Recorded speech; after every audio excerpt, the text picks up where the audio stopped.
ននៅថ្ងៃនេះថ្ងៃទី10ព្រឹកថ្ងៃទី10ខែកក្កដាឆ្នាំ2021ក្រុមការងារក្រសួងដឹកនាំអ្នកសារព័ត៌មានជាតិអន្តរជាតិចុះមកនៅតាមបន្ទាត់ព្រំដែនរបស់ខេត្តបន្ទាយមានជ័យដែលរំពឹងថានេះគឺនៅចំណុចតំបន់បឹងតគួនដែលភាគីថៃបាន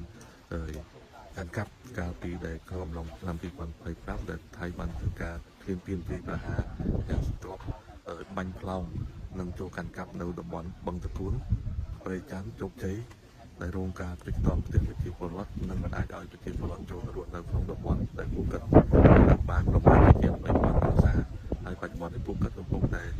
រស់នៅក្នុងផ្ទះបណ្ដោះអាសន្នស្ថិតនៅក្នុងភូមិរងចាំស្ថិតនៅក្នុងសង្កាត់ស្ថិតនៅក្នុងភូមិស្លក្រាមស្រុកស្វាយជ័យខេត្តបន្ទាយមានជ័យហើយថ្ងៃនេះគឺនាំបងប្អូនមកមើល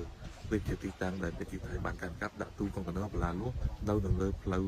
ចូលច្រកទ្វារអន្តរជាតិតំបន់បឹងតគួនដែលយើងធ្លាប់ធ្វើពាណិជ្ជកម្មជាមួយគ្នាកាលពីកន្លងទៅដែលនៅពេលចុងឆ្នាំ2025ថៃបានវាយប្រហារនឹងការកាប់តំបន់បឹងតគួននេះហើយឥឡូវនេះគឺពួកវាបានធ្វើកុងតឺន័រនិងធ្វើលានឋាននៅពីលើកុងតឺន័រហើយមិនឲ្យយើងចូលបាននោះទេបាទទស្សនិកជនមើល